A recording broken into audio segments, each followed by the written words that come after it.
നിങ്ങളുടെ favourite shows ഇനി ഒരിക്കലും മിസ്സാവില്ല. ഇപ്പോൾ C5 കാണും നിങ്ങളുടെ ഫേവറേറ്റ് ഷോസ് തികച്ചും സൗജന്യമായി. ലോകത്തിന്റെ വലിപ്പം എന്താണെന്ന് മനസ്സിലാവാതെ ഇപ്പോഴും ഇടുങ്ങിയ മനസ്സോടെ നടക്കുക കുറെ ആൾക്കാര്. എന്ത് പറഞ്ഞാലും ഉണ്ടാവും കുടുംബത്തിന്റെ അഭിമാനം.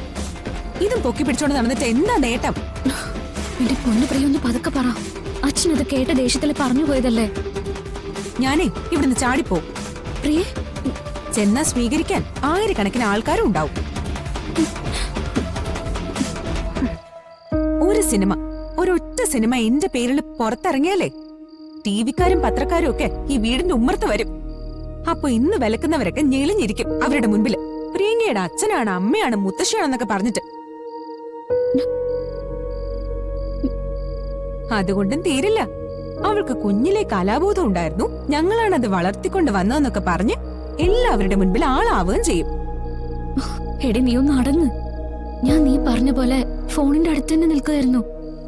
കുറെ കാശ് കൊടുക്കാൻ വേണ്ടി അച്ഛനും മുത്തശ്ശിയും കൂടി നിർബന്ധിച്ച് പറഞ്ഞു വിട്ടത് എന്നെ.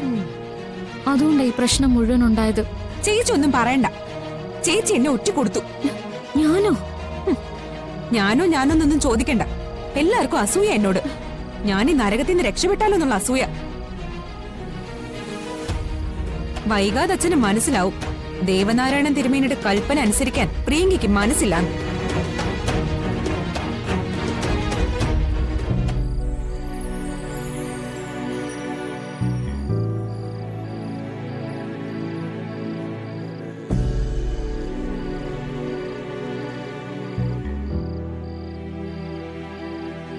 ഇങ്ങനെ സങ്കടപ്പെടല്ലേ.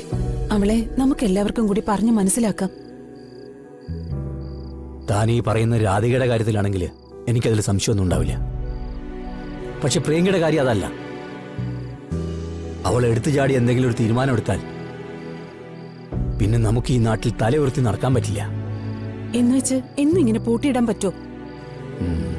പൂട്ടിയിടണ്ട, അഴിച്ചു തന്നെ വിട്ടേക്കാം. അമ്മേ,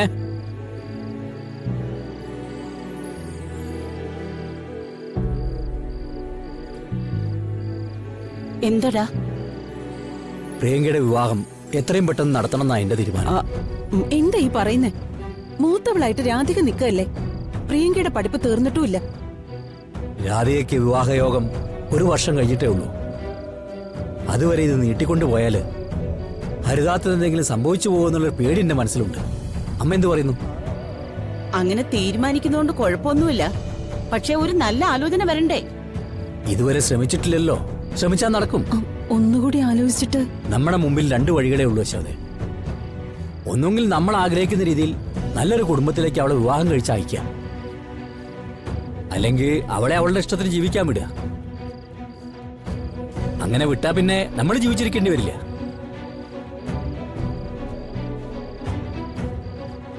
വിവാഹം കഴിയുമ്പോൾ മനസ്സിനൊരു പാകത വരും.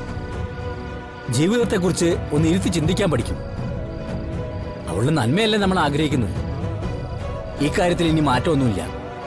അവളുടെ കണ്ണീര് കണ്ട് ഒരു നിർബന്ധത്തിനും അമ്മ എന്റെ മുന്നിലേക്ക് വരാനും പാടില്ല. ഞാൻ ഒന്നിനും വരുന്നില്ല. നീ അങ്ങ് തീരുമാനിച്ചു.